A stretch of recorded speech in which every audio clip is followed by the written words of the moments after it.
Hentikan spekulasi, hapuskan berita yang tidak pasti. Tak pasti, jangan kongsi. Assalamualaikum, salam sejahtera dan salam keluarga Malaysia.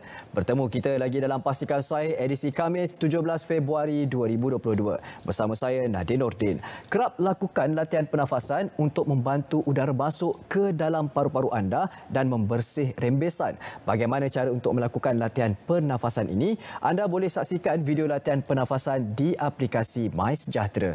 Ayo kita mulakan Pastikan Sahih pada hari ini dengan perkongsian pengguna data, iaitu perhatian buat semua pengguna data. Pejabat Pesuruhanjaya Perlindungan Data Peribadi telah mengeluarkan Perkeliling Pesuruhanjaya Perlindungan Data Peribadi Bilangan 1 tahun 2022.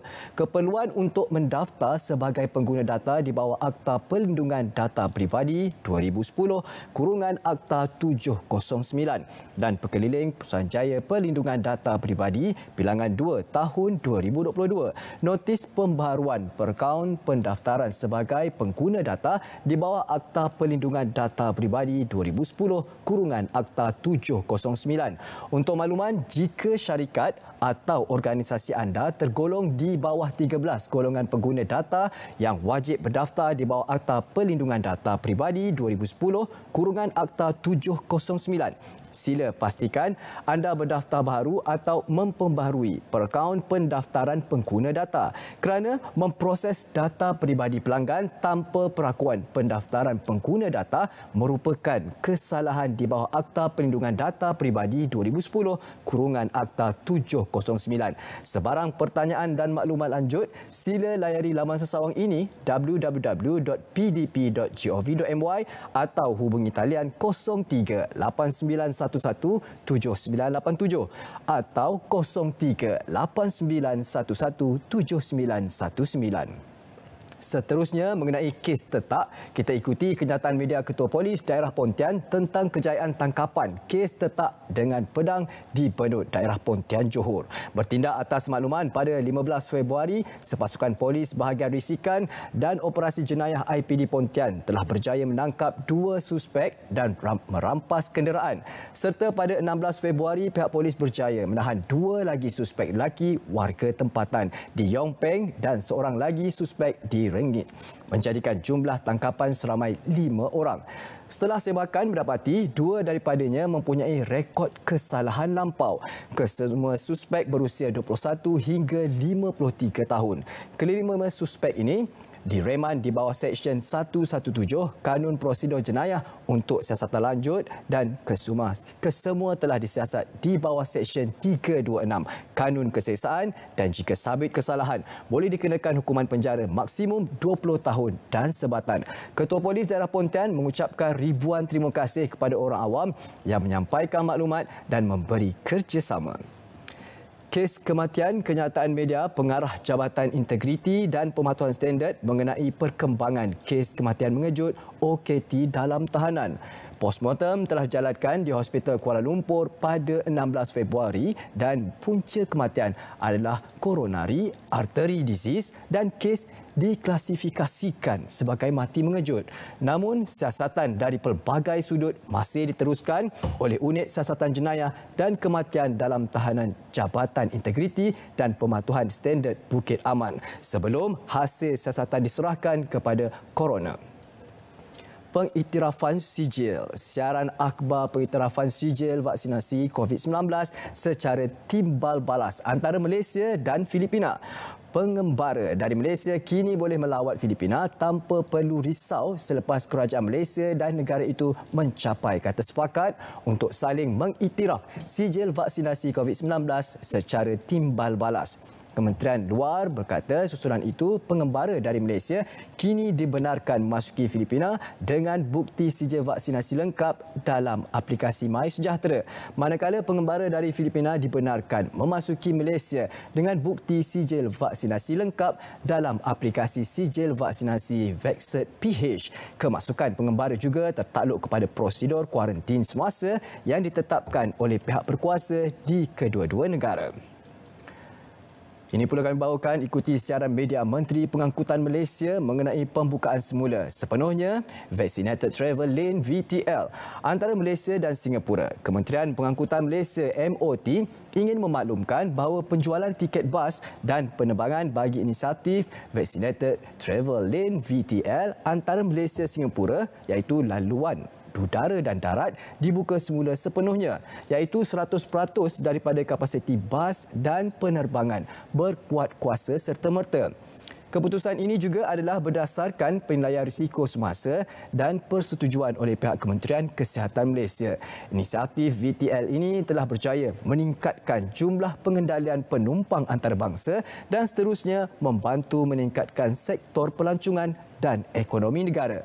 Sehingga 14 Februari 2022, seramai 171,583 pengembara daripada Singapura telah memanfaatkan inisiatif ini. Harga runcit petroleum, ayuh kita ikuti. Harga runcit petroleum RON 97 naik 6 sen seliter, manakala harga bagi RON 95 dan diesel kekal bagi tempoh 17 hingga 23 Februari ini. Kementerian Kewangan dalam kenyataan hari ini memaklumkan harga runcit petrol RON 97 naik daripada RM3.21 kepada RM3.27 seliter, manakala RON 95 dan diesel masing-masing kekal pada RM2.05 dan RM2.15 seliter. Kerajaan akan terus memantau kesan perubahan harga minyak mentah dunia serta mengambil langkah bersesuaian bagi memastikan kebajikan dan kesejahteraan rakyat terus terpelihara. Ini pula kami bawakan tip perayuan. Apakah ia tip perayuan? Pasti ramai yang akan ke luar negara tidak lama lagi bagi tujuan menunaikan umrah atau bercuti. Amalkan tips perayuan antarabangsa CFM bagi mengelakkan kejutan bil. Rujuk kepada penyelia perkhidmatan anda terlebih dahulu. Pastikan anda telah membuat salinan semua kenalan dan data penting dalam telefon bimbit. Anda tidak digalakkan menggunakan 2 SIM card dalam satu telefon bimbit. Untuk tips yang selanjutnya, anda boleh dapatkan maklumat ini di Facebook page rasmi Communication and Multimedia Consumer Forum of Malaysia. Hentikan spekulasi, hapuskan berita yang tidak pasti. Tak pasti, jangan kongsi. Berat seketika, kembali selepas ini. Terima kasih kerana masih lagi setia bersama kami dalam Pastikan Saya. Seterusnya akan bawakan hebahan ini iaitu KPKT mewujudkan War Room. Selesai isu kelewatan projek perumahan khusus bagi menepani isu berkaitan perumahan, khususnya membabitkan projek sakit serta kelewatan pemaju menyiapkan projek. Pendekatan ini melalui pelan mitigasi agar isu terbabit dapat diselesaikan segera dengan langkah terbaik. Inisiatif itu bukan sekadar membabitkan semua projek perumahan di bawah seliaan KPKT seperti Prima, Perumahan Penjawat Awam Malaysia PPAM dan Syarikat Perumahan Negara Berhad SPNB, malah turut meliputi pemaju swasta. Kita tidak nafikan memang ada projek-projek yang lewat di bawah kementerian ini. Bahkan melalui kementerian yang baru ini, kita telah menubuhkan War Room. War Room khusus untuk melihat bagaimana, apakah masalah yang dihadapi oleh projek-projek lewat bukan sahaja di Prima, bahkan di SPNB dan juga Jabatan Perumahan Negara sendiri. Kita beralih cerita ke negeri Kedah. Kedah jangka tingkat hasil padi menjelang 2026. Kerajaan negeri Kedah bersama pihak berkuasa pelaksanaan Koridor Utara iaitu NCIA menyasarkan peningkatan hasil padi sehingga 8 tan hektar menjelang 2026. Menteri Besar Datuk Seri Mohamad Sanusi berkata sasaran berkenaan bakal dicapai menerusi program modal pengurusan estet padi EMM 2.0 yang akan dilaksanakan di kawasan seluas 84 hektar di Kampung Asam Jawa sejak tahun lalu. Pada musim lalu, projek ini berjaya mencatatkan purata hasil padi hampir 4.7 tan per hektar dan ia dikendalikan syarikat tempatan yang membabitkan penggunaan internet pelbagai benda dan revolusi industri keempat iaitu IR 4.0. Program Warga PPR sentiasa di hati akan diteruskan. Pengarah Eksekutif Rumah Prihatin Datuk Muhammad Irwan Rizal berkata, walaupun kes COVID-19 meningkat, pihak penganjur sentiasa merujuk nasihat Pusat Penyelarasan dan Pengurusan COVID-19 Wilayah Persekutuan iaitu CCMC agar memberi panduan sesuai atau tidak untuk diteruskan. Sebanyak 1,000 bungkusan makanan diagihkan melalui program anjuran Rumah Prihatin Grand Season dengan kerjasama pelbagai agensi. Kita akan merujuk kepada CCMC agar mereka memberi panduan kepada kita agar sesuai atau tidak untuk diteruskan. Jika kita dapat kebenaran green light, kita akan teruskan. Sudah tentu jika kita teruskan, kita akan pastikan SOP diperkukuhkan dan diperketatkan lagi agar kita cuba mengawal COVID-19 ini. Pasti ramai adik-adik UiTM sudah menerima perkabaran ini. UiTM tangguh istiadat convocation Mac ini. Buat adik Aida dan adik-adik UiTM yang lain, Universiti Teknologi Mara UiTM menangguhkan istiadat convocation ke-93 universiti tersebut yang dijadualkan bermula pada 2 hingga 23 Mac depan. UiTM memaklumkan penangguhan istiadat convocation melibatkan 27,287 graduan UiTM Shah Alam, Cawangan, Sarawak dan Sabah itu diputuskan melalui mesyuarat Majlis Eksekutif Universiti iaitu MEU.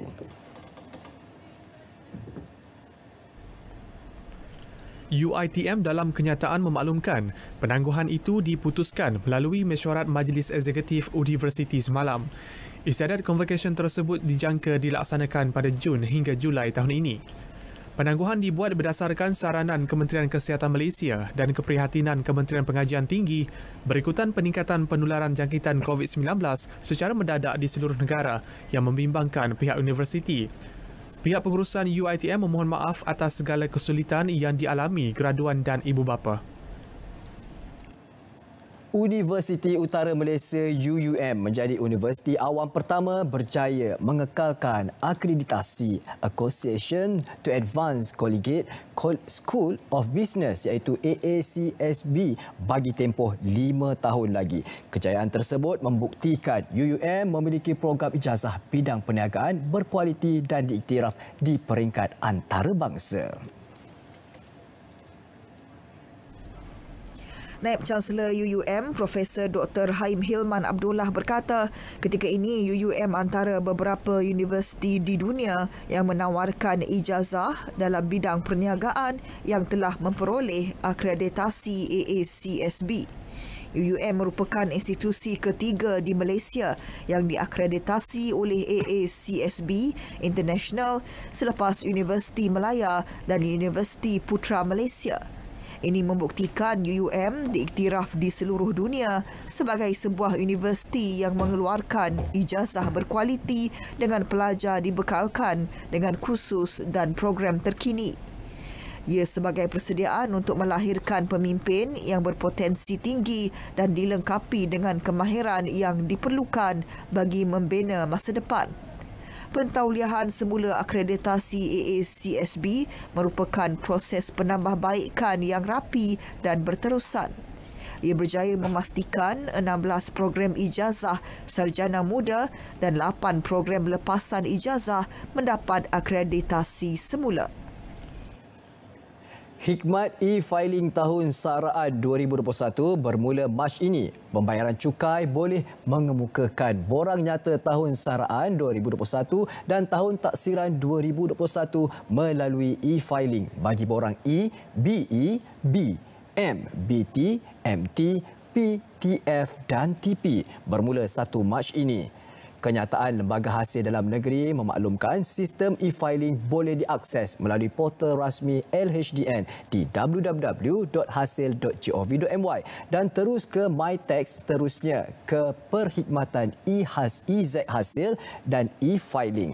Bagi pembayar cukai yang baru mendaftar masuk buat pertama kali, mereka perlu mendapatkan nombor PIN terlebih dahulu melalui borang maklum balas di portal rasmi Hasil atau hadir ke kaunter cawangan hasil.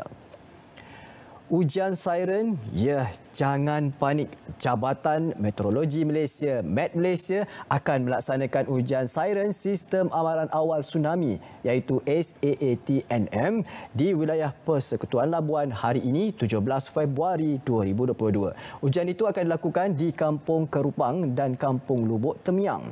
Iaitu ujian sistem SAATNM itu akan dilakukan pada pukul 9.50 pagi hingga 10.30 pagi di Masjid Al-Mutakin di Kampung Kerupang. Pada pukul 11.20 pagi hingga 12.30 tengah hari, ujian dibuat di Masjid Al-Muzakirullah di Kampung Lubuk Temiang. Penduduk kawasan sekitar dinasihatkan agar tidak panik dengan bunyi siren tersebut kerana merupakan ujian sahaja. Met Malaysia akan maklumkan jika terdapat sebarang pindaan. Dan untuk maklumat anda, terus dapatkan maklumat berita yang benar, tepat dan sahih sudah semestinya di portal rasmi kami seperti di YouTube, Facebook dan juga Instagram dengan carian Berita RTM. Baik, ini perlu kami bawakan vaksin COVID-19 seramai 289,912 atau 8.2% populasi kanak-kanak berumur 5 hingga 11 tahun di Malaysia menerima dos pertama vaksin COVID-19 melalui program imunisasi COVID-19 kebangsaan kanak-kanak PIC Kids setakat semalam. Dan berdasarkan data di laman web COVID Now, sebanyak 13,607,475 atau 57.8% populasi dewasa dalam negara pula telah menerima dos penggalak COVID-19. Sejumlah 22,940,521 individu atau 97.5% telah lengkap vaksinasi. Manakala 98.7% atau 23,217,374 menerima sekurang-kurangnya satu dos. Bagi remaja berusia 12 hingga 17 tahun berjumlah 2,797,227 individu atau 89.9% daripada kumpulan itu telah melengkapkan vaksinasi. Manakala 2,878,738 atau 92.5% menerima sekurang-kurangnya satu dos vaksin. Ini pula rakyat Malaysia, keluarga Malaysia perlu bersama-sama menghadapi cabaran varian Omicron COVID-19 dengan mematuhi semua langkah kesihatan awam dan sosial termasuk prosedur operasi standard SOP. Ketua Pengarah Kesihatan Tan Sri Dr. Nur Hisham Abdullah menerusi ucapan di akaun Twitternya berkata banyak negara di rantau ini menunjukkan trend peningkatan kes COVID-19. Beliau menasihatkan keluarga Malaysia untuk dapatkan vaksinasi dan dos penggalak untuk melindungi diri anda dan orang tersayang. Malaysia merekodkan kes COVID-19 harian tertinggi semalam sejak kes positif pertama dilapor pada Januari 2022, 20 dengan 27,831 kes dilaporkan semalam. Persekutuan Pengakap Negeri Perlis akan membina kem pengakap Perlis di Sungai Batu Pahat dengan anggaran kos RM2 juta dan dijangka siap pada 2027. Ketua Pusuruhanjaya Persekutuan Pengakap Negeri Perlis, Azmi Abdullah berkata, kem di atas tanah seluas 8 hektar itu akan dilengkapi dengan pelbagai kemudahan. Antaranya tapak perkhemahan, dewan terbuka, dataran pelbagai guna serta kemudahan asas lain yang akan dibina secara berperingkat bermula tahun ini. Tanah berkenaan diperoleh daripada kerajaan negeri sejak 1993 bagi tujuan kegunaan aktiviti pengakap. Cerita ataupun pesanan daripada DBKL. Dewan Bandaraya Kuala Lumpur DBKL menawarkan kadar khas notis kompaun 2022 bermula 16 Februari 2022 hingga 30 Jun depan. Sempena sambutan Hari Wilayah Persekutuan dan Jubli Emas 50 tahun Bandaraya Kuala Lumpur. DBKL dalam kenyataan maklumkan pemberian kadar khas itu meliputi notis kompaun trafik yang belum dijelaskan dan kadar berjadual mengikut kesalahan bagi notis kompaun kesalahan am. Bagaimanapun, inisiatif kadar khas itu tidak terpakai bagi kesalahan yang telah disenarai hitam dan kesalahan kes am yang tiada dalam kadar berjadual. Cerita di Negeri Sembilan, Kerajaan Negeri Sembilan sentiasa memperkasakan serta memartabatkan golongan warga emas serta orang kurang upaya OKU menerusi pelbagai inisiatif terutama dalam penubuhan akaun amanah OKU. Menteri Besar Datuk Seri Aminuddin Harun berkata keperluan dua golongan tersebut menjadi satu agenda penting dalam pembentangan belanjawan negeri setiap tahun demi kesejahteraan kehidupan mereka pada masa akan datang. Beliau berkata Negeri Sembilan merupakan negeri pertama menubuhkan akaun amanah OKU yang bertujuan menyelaraskan sumbangan daripada semua pihak sekaligus menjamin kebajikan dan kesejahteraan OKU di negeri itu dalam pelbagai aspek seperti bantuan perniagaan dan pendidikan. Pastikan Sahih berehat seketika, terus setia bersama kami dalam Pastikan Sahih.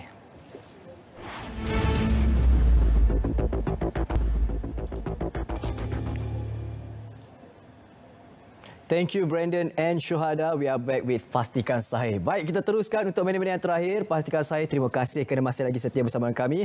Minit-minit yang terakhir kami akan kongsikan bersama dengan anda hebahan yang perlu diwar-warkan agar anda dapat sertai. Jangan lupa untuk ikuti, ini dia Hari Kraft Kebangsaan. Seperti anda dapat saksikan, Hari Kraft Kebangsaan akan berlangsung pada 23 Februari hingga 7 Mac 2022 di manakah dia Komplek Kraft Kuala Lumpur. Bermula seawal 10 pagi dan berakhir pada 10 malam. Jangan lewat-lewat, SOP kena sentiasa jaga.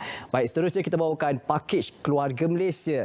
Terma dan syarat seperti yang tertera anda boleh saksikan, minimum 4 orang dalam satu pembelian. Diskaun ini layak untuk tiket dewasa dan kanak-kanak sahaja. Tarikh perjalanan bermula 14 Februari hingga 31 Disember 2022. Anda boleh dapatkan maklumat lanjut, layari laman sesawang ini www.ktmb.com.my untuk terma dan syarat penuh. Ya, penjimatannya adalah sebanyak 25%. Masukkan kod promo iaitu KMKTMB22. Dan seterusnya kami bawakan tawaran penajaan program ijazah dalam negara PIDN tahun 2022. Permohonan dibuka pada 14 Februari 2022, 4.30 minit petang hingga 27 Februari 2022 pada 11.59 minit malam. Permohonan dan juga maklumat lanjut anda boleh layari laman sesawang ini iaitu esilav2.jpa.gov.my. Saluran pertanyaan juga anda boleh hubungi. Ada email disertakan iaitu pidn2002@jpa.gov.my atau talian yang boleh anda hubungi 03-8885-3297. Isnin hingga Jumaat 9 pagi hingga 4.30 minit petang iaitu waktu operasi call center. Pada Isnin hingga Jumaat 9 hingga 4.30 minit petang. Baik, seterusnya kami bawakan adalah mengenai Citra Warna Keluarga Malaysia 2022. Temasya kepelbagaian budaya. Ayuh orang-orang Sarawak, miak-miak Sarawak, Kuching Waterfront Sarawak bermula pada 24 Februari nanti hingga 27 Februari. Ya, acara akan bermula pada 10 pagi hingga 11 malam. Keluarga Malaysia dijemput untuk meraikannya yang pastinya kena lengkap vaksinasi. Dan seterusnya kita bawakan e-data pricey. Tarikh tutup pengemukaan adalah pada 25 Februari 2022. Untuk dapatkan maklumat sila layari laman sesawang ini mytax.hasil.gov.my. Ya, Karnival Jamin Kerja. Ya, Karnival Kerjaya Jamin Kerja yang akan berlangsung pada Sabtu ini di Pusat Konvensyen Kuala Lumpur 19 Februari 2022. Lebih 12,000 peluang pekerjaan dan hadiah menarik menanti anda. Daftar sekarang di laman sesawang www.myfuturebjobs.gov.my/careerfair. Ini pula kita bawakan pertandingan reka cipta maskot bertemakan digital. Tarikh tutup pada 24 Februari. Ayuh hantar untuk dapatkan hadiah. Hadiahnya adalah RM1,800. Oh, siapa nak bagi? Layari laman sawang www.rtm.gov.my untuk terma dan syarat. Dan ini pula yang terakhir kami bawakan. Sayembara penulisan cerpen Keluarga Malaysia Wilayah Timur. Tarikh akhir penghantaran adalah karyanya adalah 20 April 2022. Okey, hadiahnya lumayan semua untuk anda. Hentikan spekulasi, hapuskan berita yang tidak pasti, tak pasti jangan kongsi. Bagi anda yang belum lagi ambil vaksin, sila ambil vaksin kerana keluarga Malaysia sentiasa menjaga satu sama lain. Assalamualaikum, salam sejahtera dan salam keluarga Malaysia.